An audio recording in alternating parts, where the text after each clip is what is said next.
आप देख रहे हैं tribal express news. Balaghat Madhya Pradesh के उप मुख्यमंत्री एवं लोक स्वास्थ्य एवं चिकित्सा शिक्षा मंत्री राजेंद्र शुक्ला बैगा जनजाति परिवार को हर संभव मदद का दिया भरोसा। बालाघाट 22 अगस्त 2026। मध्य प्रदेश के उप मुख्यमंत्री एवं लोक स्वास्थ्य एवं चिकित्सा शिक्षा मंत्री राजेंद्र शुक्ल जिले के बिरसा विकासखंड के ग्राम मछुरदा पहुंचकर बीमारी से प्रभावित बैगा जनजाति के परिवार से मुलाकात की। उन्होंने प्रभावित परिवारों से सामाजिक स्वास्थ्य संबंधी जानकारी ली और शासन की ओर से हर संभव मदद का भरोसा दिलाया। ग्राम पंचायत की सरपंच श्रीमती जिलसो राम सिंह तिलगाम सहित बैगा परिवार के बच्चों को सहयोग करने की अपील की। बच्चों की मृत्यु हुई है, प्रदेश सरकार पूरी संवेदना है। इस दौरान मध्य प्रदेश अनुसूचित जनजाति आयोग के सदस्य भगत सिंह नेताम, पूर्व मंत्री रामकिशोर कावरे, राजकुमार कर्राहे विधायक, गौरव पाराधी विधायक, कलेक्टर कुमार सत्यम, पुलिस अधीक्षक आदित्य मिश्रा, जिला पंचायत सीईओ अभिषेक सराफ, बेहर एसडीएम अर्पित गुप्ता, मुख्य चिकित्सा एवं स्वास्थ्य अधिकारी डॉक्टर परेश उपलब्ध सहित अन्य अधिकारी उपस्थित थे। ट्राइबल एक्सप्रेस न्यूज के लिए संवाददाता दिलीप जामरे की रिपोर्ट। 9 विकास खंडों में से 4 विकास खंड जो नक्सल प्रभावित रहे हैं, वहाँ पर विशेष प्रयास से केंद्र और राज्य सरकार के विशेष प्रयास के बाद उसको नक्सल मुक्त करने का जो अभियान था वो सफल रहा। और नक्सल मुक्त करने के बाद वहाँ पर लोगों में का जीवन मेन स्ट्रीम में आ सके, मुख्य धारा में आ सके, हर प्रकार के शिक्षा, स्वास्थ्य, रोजगार से संबंधित जो हर जगह संभावनाएं हैं, उसमें यहाँ के लोग भी बराबरी के साथ भागीदारी कर सके। इसके लिए जो अभियान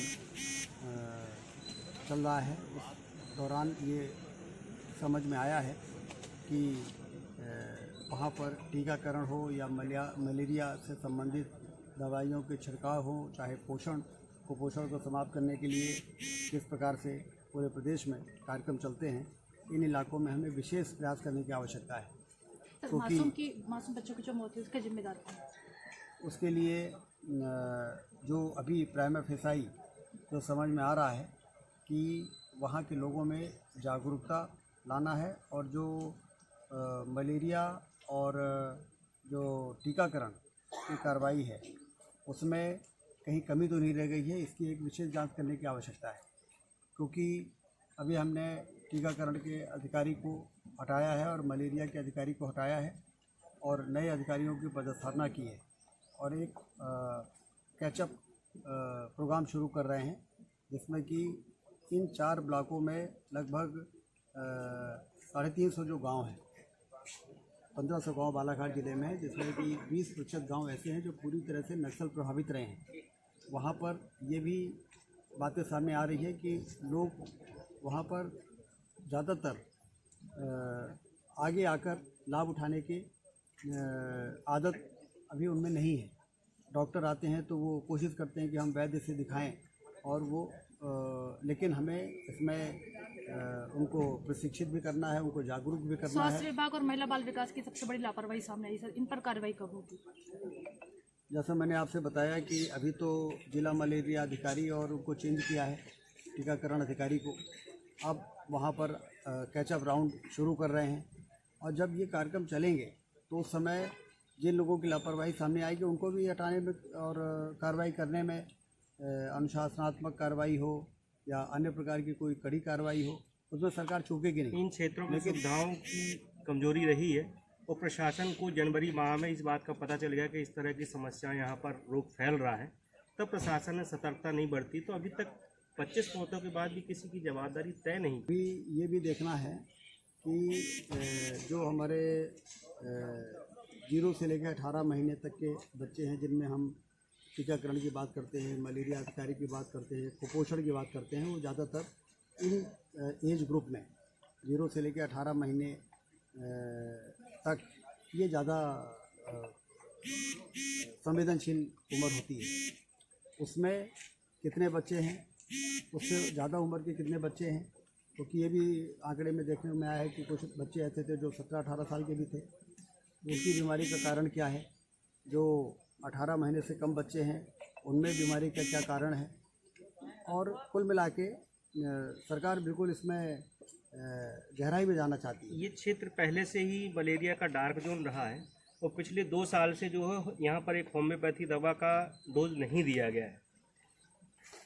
जिन लोगों ने लापरवाही की है उनके खिलाफ कार्रवाई होगी। और अभी फ़िलहाल मैंने जो मीडिया से भी जो जानकारी मिल रही है उसके आधार पर भी मलेरिया के अधिकारी, टीकाकरण के अधिकारी और महिला बाल विकास विभाग के लोगों के साथ भोपाल में मैं बैठक करूंगा। और इस क्षेत्र में दूरस्थ और दुर्गम अप्रोच होने के कारण वहाँ पर आवश्यकता पड़ेगी तो हम एडिशनल मैन पावर भी वहाँ पर डिप्लॉय करेंगे, जिससे कि हमारा आउटरीच जो है कैचअप राउंड जो है, जिसमें कि हर अंतिम बच्चे तक हम पहुँचे, हर अंतिम व्यक्ति तक हम पहुँचे। इसके लिए ज़रूरी अमला हमारे पास उपलब्ध रहे और मोबिलिटी सही रहे। दुर्गम स्थान भी है तो वहाँ पर भले ही 10 घर रह रहे हों, वहाँ पर हमको पहुँचना है और जितने भी स्वास्थ्य के कार्यक्रम चल रहे हैं उसको पूरा करना है। पूर्व में इन क्षेत्रों में दीनदयाल चलित अस्पताल इकाई बड़ा साधन हुआ करती थी स्वास्थ्य सुविधाओं का, वो काफ़ी दिनों से बंद कर दी गई है। इसको भी हम उसकी चर्चा करेंगे। और मेडिकल मोबाइल यूनिट तो हमारी चली रही है, जिसमें कि हर प्रकार की सुविधाएं रहती हैं। तो कुल मिला के ये क्षेत्र ऐसा रहा है जहाँ पर 2-3 स्तर की चुनौतियाँ हैं। एक तो ये नक्सल प्रभावित इलाका रहा है, तो बहुत बड़ी चुनौती तो ये दूर हुई है कि नक्सल मुक्त हो गया है। नक्सल खत्म हो चुका है सर, समय से पूर्व जो बालाघाट जिला है वो नक्सल मुक्त हो चुका है। एक बड़ा मसला इस क्षेत्र का ये भी रहा कि बिरसा में जो एक बीएमओ रहे हैं सुनील सिंह, ये फर्जी डिग्री के माध्यम से यहाँ पर नौकरी कर रहे थे। विभाग के एक्शन नहीं लिए जाने की वजह से वो फिर से यहाँ पर रिज्वाइनिंग की स्थिति में आ गए। आपकी सूचना के आधार पर इसको भी हम जांच में लेंगे। उन तमाम कारण जिससे इन मौतों का संबंध हो सकता है, इसको संज्ञान में लेके, और सरकार गंभीर है तभी तो मैं आज यहाँ पर आया हूँ। कल विजय शाह जी आए थे, मुख्यमंत्री जी इसकी मॉनिटरिंग कर रहे हैं।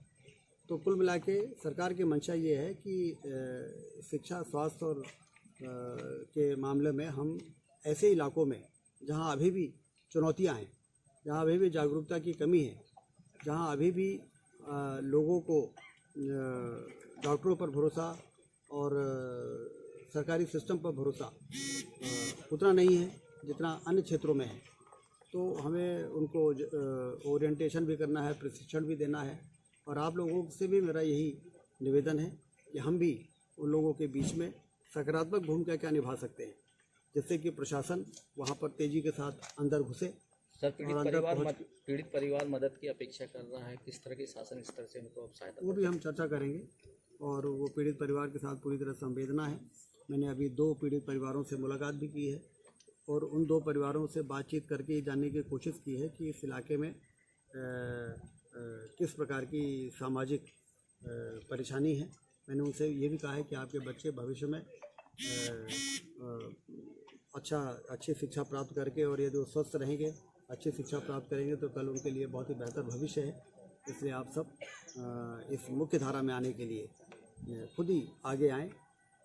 इस प्रकार से ओरिएंटेशन कार्यक्रम प्रशासन के माध्यम से भी चलाया जाएगा और कोई कसर छोड़ने वाले नहीं। हमारे साथ यहाँ के सभी जनप्रतिनिधि भी उपस्थित हैं, जनजाति आयोग के हमारे अध्यक्ष हैं। इस क्षेत्र में मरने वाले अधिकांश जो बच्चे हैं उनकी स्थिति कुपोषण अधिक मानी गई है, तो इसको लेके विभाग और प्रशासन द्वारा क्या एक्शन लिया जाएगा, कुछ आप बताना चाहिए। एक्शन यही है कि आंगनबाड़ी केंद्रों में जो हमारी टीम ऑलरेडी है वो पूरी तन्मयता के साथ, तत्परता के साथ कलेक्टर के नेतृत्व में काम करे।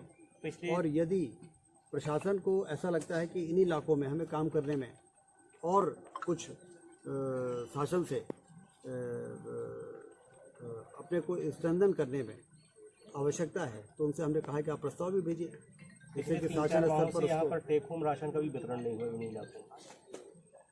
टेक होम राशन का वितरण न होना, ये भी एक यदि वास्तव में इस प्रकार की स्थिति है तो इस पर कड़ी कार्रवाई शासन स्तर से इस पर लापरवाही बरती गई है। सर, परिवहन का अभी तक टेंडर नहीं हुआ।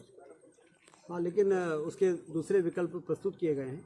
दूसरे विकल्प के आधार पर टेक होम राशन लोगों को दिया जा रहा है। और 3 ही फैक्टर मैंने आपसे बताए हैं, कुपोषण, दवाइयों का छिड़काव, इनहाइजीनिक जो कंडीशंस हैं उसको रोकना और टीकाकरण, जहाँ तक बच्चों का सवाल है। और बाकी जो मैच्योर्ड एज के लोग हैं वो हेल्थ के प्रति हमारे जितने यहाँ पर सब health centre, private health centre, community health centre हैं, ये ठीक से चलें। इसमें डॉक्टर, नर्सिंग स्टाफ, पैरामेडिकल, इन सब की जो कमी है उन सब चीज़ों की पूर्ति करने के लिए सर अब मैं स्वयं प्रशासन यहाँ पर जागरूक अध्ययन हुआ है। करने आया हूँ। बच्चों की मौतों के बाद प्रशासन जागरूक हुआ है सर, कि बच्चों की मौतों का इंतजार किया जा रहा था। नहीं, आपको तो ये अप्रिशिएट करना चाहिए कि हमारी चलती हुई व्यवस्था में यदि कहीं कोई कमी आती है तो हम उसको तत्काल संज्ञान में लेते हैं, उसको सुधारने का प्रयास करते हैं। और चलती हुई व्यवस्था में यदि किसी की लापरवाही हुई है तो उसका दंड मिले, इसके लिए हम तुरंत जांच करते हैं, गंभीरता से लेके और टीम लगाते हैं। तो जो दोषी है, जैसा मैंने शुरू में आपसे बताया कि उनके खिलाफ तो कार्रवाई होगी ही, जिम्मेदारी तय होगी, लेकिन भविष्य में इससे सबक लेके और ज़्यादा काम का विस्तार कैसे हम कर सकते हैं, उस पर शासन स्तर पर और जिला स्तर पर क्या निर्णय की आवश्यकता है, ये काम होगा। ठीक है।